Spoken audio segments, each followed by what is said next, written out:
960 करोड़ रुपए में बना साउंड प्रूफ हाईवे इतना म्यूजिकल हो गया है कि अब कहां कहां से साउंड आ रहा है पता लगा पाना मुश्किल हो गया है।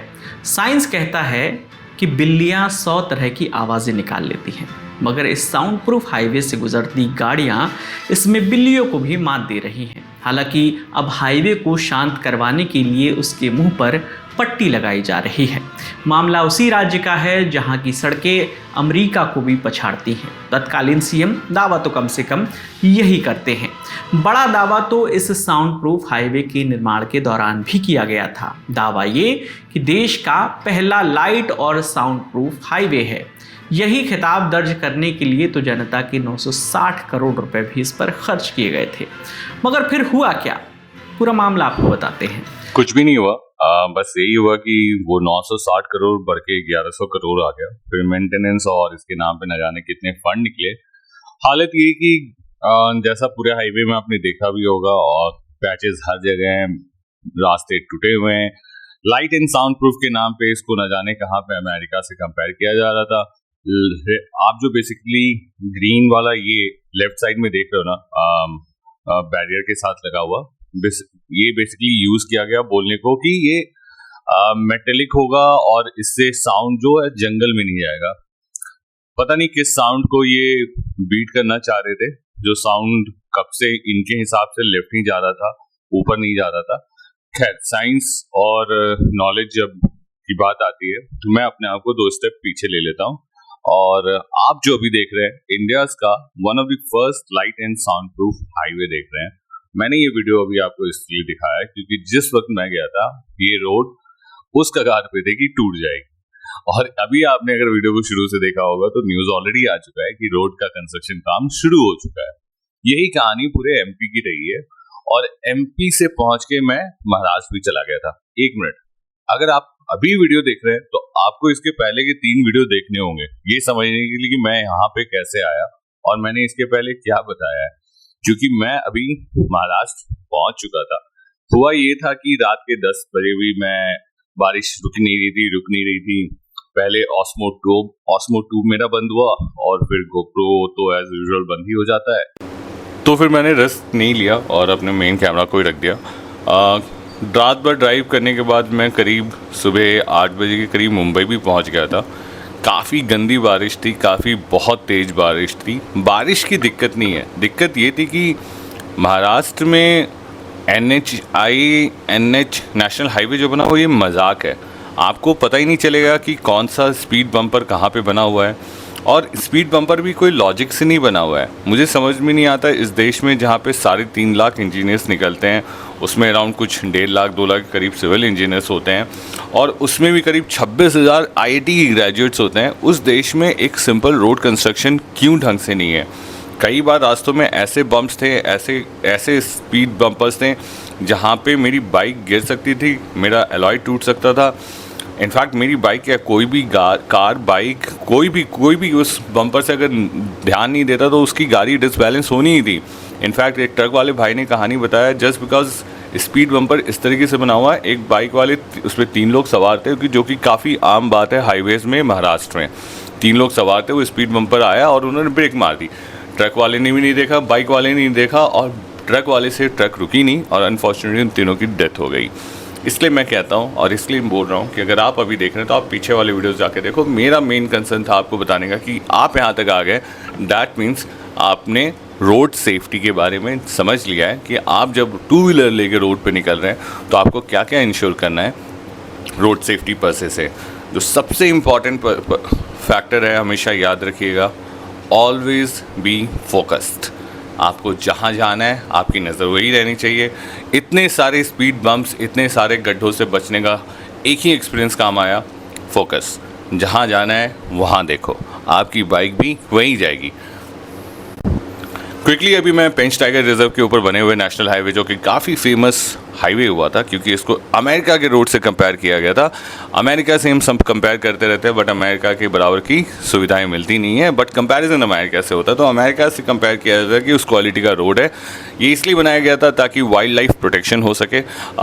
एलिवेटेड रोड है जिसके नीचे से अंडरपास बना हुआ है, और साथ में आपने लाइट राइट एंड लेफ्ट में देखा कि वो ऑब्स्ट्रक्शन बना हुआ है ताकि आवाज़ ना जाए। बोला गया था कि वो मेटेलिक है, बट सामने से जब मैंने देखा तो वो बांस का था। अगर बांस नहीं जानते, बैम्बू, बांस, हमारी तरफ बैम्बू को बांस बोलते हैं। एनीवेज, खैर राइड तो ख़त्म हो गई। मैं एक हफ़्ते पहले घर भी आ गया, सही सलामत आ गया, क्योंकि वापस आते वक्त बारिश ने अलग ही रूप ले लिया था। इनफैक्ट आउट ऑफ 1600 किलोमीटर मुझे लगता है 200 किलोमीटर ही मुझे मिला था जहाँ पे मैं सूखा सा फील कर रहा था, और इसी वजह से मैं कैमरा भी नहीं निकाल पाया। अनफॉर्चुनेटली ऑस्मो एक्शन 3 का मेरा माइक ख़राब हो गया, और जो मैंने ब्लूटूथ सेट किया था वो भी ख़राब हो गया। अनफॉर्चुनेटली मेरा हेलमेट गिरने की वजह से मेरा हेलमेट गिर गया था, क्योंकि मैंने बाइक साइड में रोकी हुई थी और मैं भूल गया था उसको कैसे रखना था। आपको जानना है कि वो हेलमेट कैसे रखते हैं बाइक पे जब आप पार्क करते हो, do let me know in the comment. तो मैं भूल गया था और हेलमेट गिर गया था। ये बहुत नॉर्मल सबके साथ होता है, और हेलमेट के साथ क्या होता है ना कि एक बार वो गिर जाए ना, उसका स्ट्रक्चर ख़राब हो जाता है। सेम उस हेलमेट के साथ हो रहा था, काफ़ी पेन हो रहा था मुझे सर में, तो मैंने वहाँ जाके एक नया हेलमेट लिया। आप जानना चाहते हैं कौन सा नया helmet which is best in the price segment. आपको लाइट वेट भी है, काफ़ी ज़्यादा अच्छा फिट है, एंड ईजी टू वेयर है। आई मीन फ्लिप अप के अगर आप शौकीन हैं तो do let me know, because मैं फ्लिप अप के अलावा कोई हेलमेट पहन नहीं पाता हूँ। मैंने जब से फ्लिप अप पहना है, मैंने फ्लिप अप भी पहना है, क्योंकि फ्लिप अप का कंफर्ट अलग है। हाँ, ओवरऑल सेफ्टी पर्पस से देखो तो फ्लिप अप में सेफ्टी इसलिए नहीं बोलते क्योंकि वो ऑब्वियसली डिवाइडेड, आई मीन एक जगह से वो खुल जाता है और फुल फेस में एक कंप्लीट शील्ड बन जाती है। बट मोर और लेस आप उसको इतना भी अनसेफ नहीं बोल सकते हो। थोड़ा सा वेट ज़्यादा होता है फ्लिप अप का नॉर्मल हेलमेट के कंपैरिजन है, but I am fine with it. So आप जानना चाहते हो कि कौन सा वो हेलमेट आपको यूज़ करना चाहिए other than the so many known brands which are there in the market. और सबके साथ एक कॉमन इशू है फिटमेंट का। आप इशू अगर रहेगा ना, तो चाहे हेलमेट कितनी भी अच्छी क्वालिटी की हो, कितनी अच्छी प्राइस की हो, आपको हेलमेट पसंद नहीं आएगा। और हेलमेट को फिटमेंट को कैसे टेस्ट करते हैं, ये अगर आपको जानना है, please comment in the video. मैं बार बार अपने वीडियो में बोलता हूँ please comment in the video, क्योंकि समहाउ मैं आपके साथ इंगेज करना चाह रहा हूँ, बट इंगेजमेंट हो नहीं रहा है। और पता नहीं, मैं शायद वो बातें नहीं कर रहा हूँ जो आपको पसंद आ रही है, या शायद आप कनेक्ट नहीं बनाना चाह रहे हो, या शायद आप नहीं कर रहे हो। अगर आप नहीं कर रहे हो तो प्लीज़ कमेंट। इंकरेजमेंट मिलती है इन सब चीज़ों से। मैं यूट्यूब को प्रॉपरली फुल टाइम एक अपना प्रोफेशन बनाना चाहता हूँ। मैं चाहता हूँ ज़्यादा से ज़्यादा ऐसे लोकेशन को कवर करूँ, ज़्यादा से ज़्यादा ऐसी बातों को आपके सामने लाऊँ, ज़्यादा से ज़्यादा आपको ग्राउंड रियलिटी से कनेक्ट कराऊँ। मैं ट्रैवल करना चाहता हूँ, बट ट्रैवल के साथ मैं आपको वहाँ की स्टोरीज़ लाना चाहता हूँ, ताकि आप कनेक्ट कर सकें कि आप अगर एक जगह से एक मेरा वीडियो देख रहे हैं तो आपको समझ में आए कि वहाँ के लोग, वहाँ की जगह, वहाँ का वातावरण कैसा है। That's my purpose.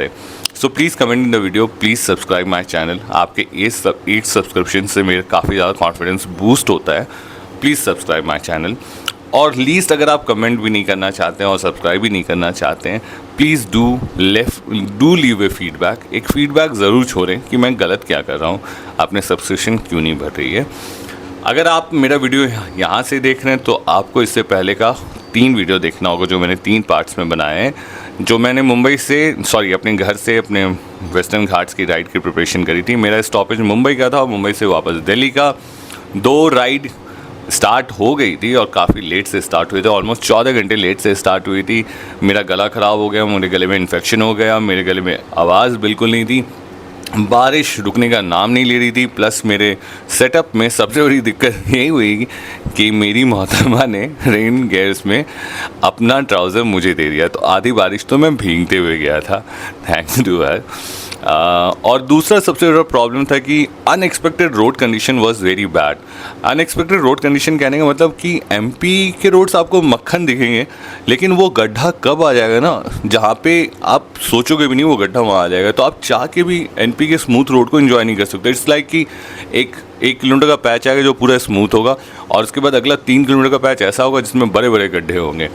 ये तो एमपी था। महाराष्ट्र में गवर्नमेंट भूल गई है कि रोड बनाना होता है। आई थिंक वहाँ के लोगों को ये चाहिए भी नहीं, तो गवर्नमेंट भी इजी रिलैक्सड है। ये आप जो अभी पैच देख रहे हो, ये महाराष्ट्र का पैच है, और यही पैच थ्रू आउट महाराष्ट्र है।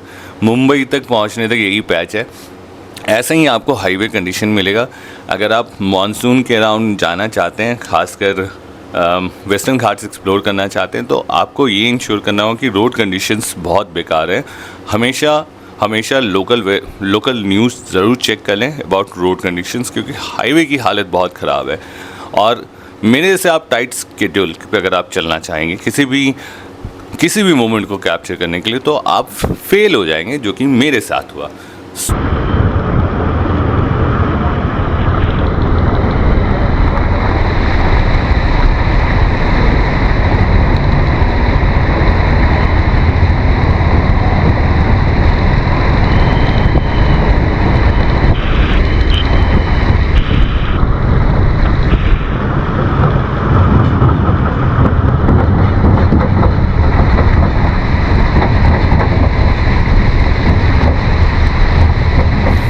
मराठी लोग ना काफ़ी चिल हैं। आई थिंक सबसे ज़्यादा हाईएस्ट टैक्स पेइंग स्टेट होने के बावजूद लोग यहाँ पे काफ़ी चिल हैं। वो खुश हैं गवर्नमेंट के साथ, उनको टूटा फूटा रोड दे रहे हैं, गंदगी दे रहे हैं, सब जगह कोई फैसिलिटी नहीं है सच। आप महाराष्ट्र के हाईवे में जाओ, आपको टॉयलेट नहीं मिलना है।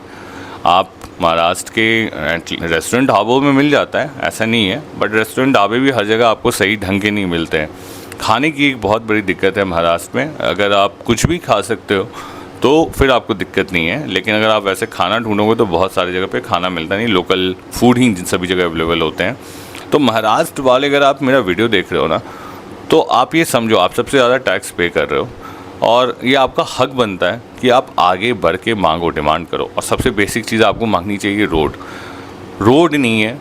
नहीं है, आप ये समझो। और बिना रोड के कुछ भी नहीं है, ये भी समझो। Anyways, let's talk about some of the interesting fact. मैं इंश्योर करने वाला हूँ कि मैं कहीं भी जाऊँ आपको वहाँ से रिलेटेड कुछ फैक्ट्स बता दूँ। ईज़िली अवेलेबल है, मैं आपको बस वो क्यूरेट करके एक जगह ला के आपको बताना चाहता हूँ। महाराष्ट्र जाना जाता है अपने हिस्ट्री की वजह से। It date backs to 12th centuries की हिस्ट्रीज़ हैं यहाँ पे। 350 फोर्ट्स हैं यहाँ पे। तो अगर आप हिस्ट्री वगैरह में काफ़ी शौकीन हैं तो आप महाराष्ट्र घूम सकते हैं। Ajanta Ellora caves built around 2nd century is also in Maharashtra. Ajanta Ellora caves आप जाके ज़रूर एक्सप्लोर करिए, काफ़ी हिस्टोरिकल प्लेस है, काफ़ी कहानी है वहाँ से रिलेटेड। दो quite touristy place I avoid.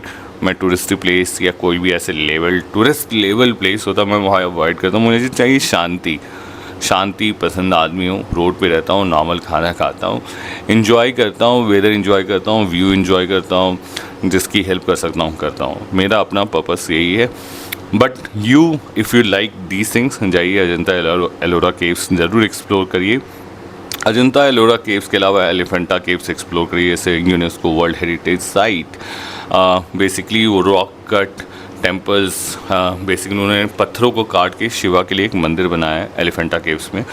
Culture and festival की बात करें, Ganesh Chaturthi is major festival in Maharashtra. 10 दिन का फेस्टिवल होता है। लावनी एक ट्रेडिशनल फोल्क डांस है यहाँ पे, जो यहाँ पे ही ओरिजिनेट हुआ था। The state celebrates unique festival like Nag Panchami and Makar Sankranti भी यहाँ मनाया जाता है। सावन वगैरह ऑलमोस्ट सारे कल्चर रिलीजन यहाँ पे फॉलो होते हैं, आपको मिल ही जाएंगे। 6 नेशनल पार्क है महाराष्ट्र में, तो obviously tiger, leopards, in fact all other wildlife is quite a common thing here. Western Ghat आपकी इन्फॉर्मेशन के लिए बता दूं, यूनेस्को वर्ल्ड हेरिटेज साइट है। और जो सबसे यूनिक चीज़ है महाराष्ट्र में, it has 40% of the India's total mangrove forest, thanks to its coastal region. Economy और इंडस्ट्री की बात करते हैं, महाराष्ट्र इंडिया का सबसे लार्जेस्ट प्रोड्यूसर है शुगर केन का। टोटल नेशनल प्रोडक्शन का 30% महाराष्ट्र कंट्रीब्यूट करता है। महाराष्ट्र आपका लार्जेस्ट कंटेनर पोर्ट है आपके पास महाराष्ट्र में, जवाहरलाल नेहरू पोर्ट ट्रस्ट, आप जानते होंगे।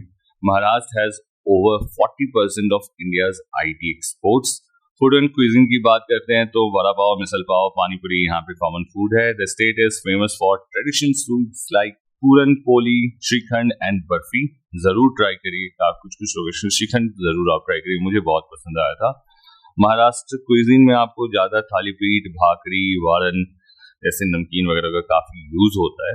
But do try local foods of Maharashtra. Personally मुझे बहुत पसंद आया, खासकर पाव भजिया। क्या फ्रेश बन मिलता है महाराष्ट्र में, मैं तो इसी चीज़ से इम्प्रेस हो गया था।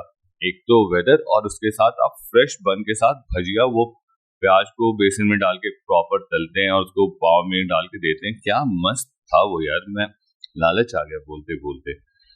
खैर, anyways, coming to the education and the sports side of कौन नहीं जानता है मुंबई मुंबई मुंबई से सचिन तेंदुलकर, सुनील गावस्कर, रोहित शर्मा है. The state is home to the premier institutes like IIT Bombay and Tata Institute of Fundamental Research. A strong presence in India's sports including kabaddi, wrestling and athletics. काफी सही time पे camera बंद भी हो गया और ऑन भी हो गया और बारिश भी रुक गई, तो मैंने सोचा आपको ये बहुत प्यारा सा व्यू दिखा दूं. ये लास्ट घाट है, वेस्टर्न घाट का स्ट्रेच का, not last Ghat but one of the most beautiful stretch Igatpuri का स्ट्रेच है ये. आप लेफ्ट राइट देख के बता सकते हो कि कितना ब्यूटीफुल है. जहाँ पे मैंने वीडियो शूट करने की स्टार्ट करा था वहाँ पे एक छोटा सा फॉल भी था, तो ऐसे फॉल्स आपको पूरे रास्ते में मिल जाएंगे. इनफैक्ट ये जाने वाला साइड है, आने वाला साइड भी वैसा ही खूबसूरत है. मैंने तो पहले कभी देखा नहीं था. मैं जब इनफैक्ट आ रहा था रात के वक्त कैमरा अनफॉर्चुनेटली ऑन नहीं था, बारिश भी हो रही थी और फॉग भी हो रखा था. मैंने ऐसा देखा नहीं था कभी. क्या क्या वो अल्टीमेट फील था उस वक्त का. एनीवेज काफी बातें हुई इस सीजन के थ्रू.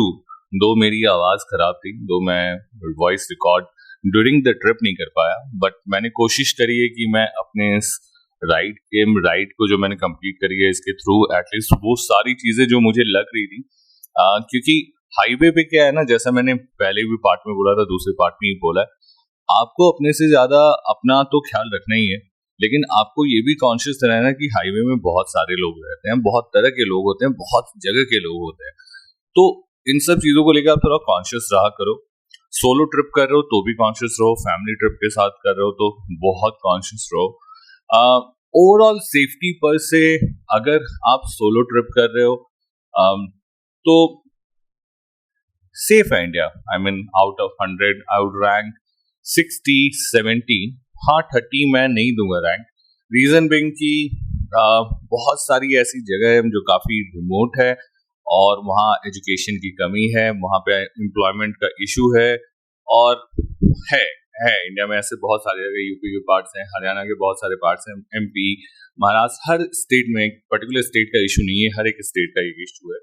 अगेन उसके लिए बेस्ट है कि आप रात में ट्रैवल अवॉइड करो. रात में आप ट्रैवल तभी करो जब आप इन सब छोटी छोटी चीजों को हैंडल कर सकते हो, बट अवॉइड ही करो. इन सब सिचुएशन के अलावा भी ये भी हो सकती है कि ब्रेकडाउन हो सकता है एंड ऑल. लाइक ये स्ट्रेच मैं रात में कवर कर रहा था अराउंड 2 बजे.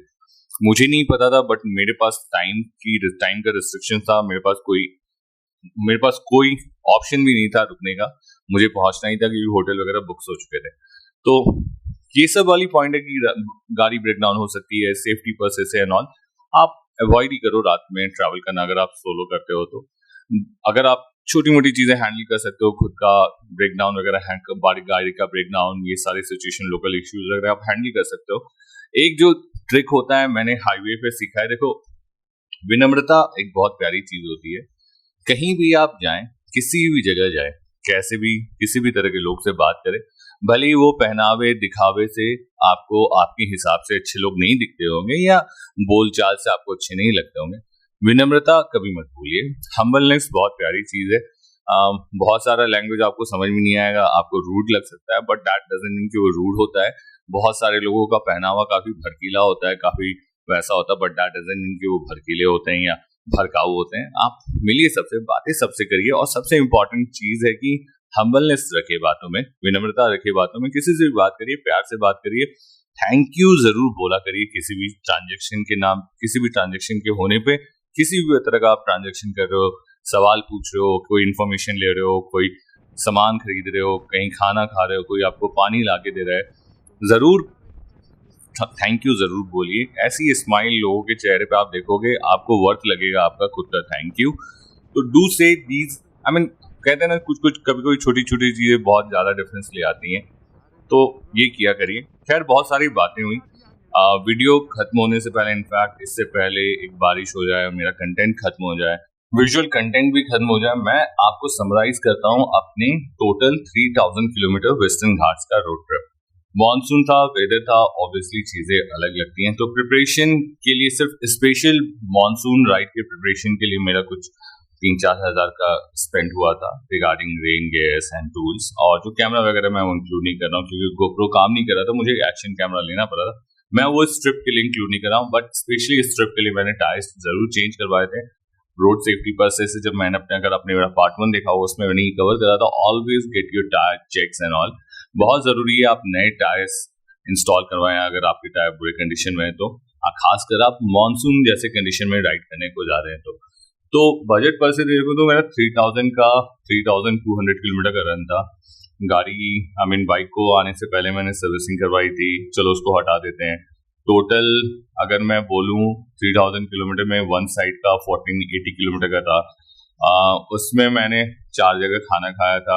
एमपी में खाना बहुत अच्छा मिलता है और काफी रीजनेबल रेट पे मिलता है अगर आप सही जगह पे रुक रहे हो तो, और सही खाना खाना चाह रहे हो तो। मैं फैंसी ढाबों की बात नहीं कर रहा हूँ, मैं कोई पर्टिकुलर ढाबों की मैं बात कर रहा हूँ। अगर आपको लोकेट करना था कि कहाँ भीड़ है, कहाँ अच्छा खाना मिल सकता है, वैसे हर ढाबों पे अच्छा खाना मिल जाता है।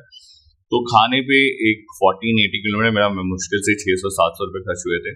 पानी मैं खुद का लेकर चल रहा था पहले, और मैंने एडिशनल 3-4 बॉटल लिए थे तो उस पर आप ले लो 200-300 रुपये। पेट्रोल मुझे 4 टैंक फिल करवाना पड़ा 1500 किलोमीटर में, 4 बारी नहीं 5 बारी टैंक फिल करवाना पड़ा। और मैं प्रेफर करता हूँ जब भी हाईवे पे रहूँ तो जियो के पेट्रोल पंप से पेट्रोल भरवाओ, क्योंकि उनके पेट्रोल की क्वालिटी काफी अच्छी होती है। तो पेट्रोल एक साइड से मुझे 5 टैंक फिल करवाना पड़ा, प्लस मैं टॉप स्पीड पे था, स्ट्रेच कर रहा था, तो माइलेज मेरा अराउंड 26-27 ही चल रहा था। आते वक्त वही मुझे 4 टैंक फिल करवाना पड़ा क्योंकि मैं आराम से चल रहा था, उतना कोई स्ट्रेच नहीं कर रहा था, प्लस वेदर मुझे स्ट्रेच करने को अलाउ भी नहीं कर रही थी। तो पेट्रोल टोटल अराउंड 3,000 किलोमीटर में अराउंड मुझे 9 बारी टैंक फुल करवाना पड़ा। 9 बारी टैंक फुल करवाना पड़ा, आप उसको ऑन एन एवरेज 1100 का लेके चलो तो 11 into 10 11,000 का पेट्रोल लग गया। होटल किस तरह का था वो काफी डिफरेंट है। अगर आप जानना चाहते हैं कि स्टे वगैरह मुंबई में कैसा होता है तो आप मेरे वीडियो में कमेंट करिए, मैं आपके साथ जरूर इन्फॉर्मेशन शेयर करूंगा। मैं सिर्फ राइड पर से हाईवे पे मेरा क्या खर्चा हुआ मैं आपको वो बता रहा हूँ। सो 3,000 किलोमीटर के ड्यूरेशन में जो एक्चुअल रनिंग एक्सपेंस था वो मेरा कुछ 14,000 का था, खाना पीना पेट्रोल को लेके। जो एडिशनल एक्सपेंस मेरा आया है इस राइड की वजह से वो आया एक सर्विसिंग कॉस्ट जो काफी ज्यादा हाईएस्ट साइड पे चला गया। 13,000 क्लच प्लेट चेंज हुआ, कौन से चेंज हुआ, काफी चीजें चेंज हुई थी, स्पार्क प्लग, डिस्क प्लेट वगैरह वगैरह सब कुछ चेंज हो गया था थैंक्स टू द बारिश की मिट्टी को हमेशा आप साफ कर लिया करें, कभी डिस्क प्लेट पे ना रहने दें। Nobody will say you this, but वो आपके पैड को खराब कर देता है।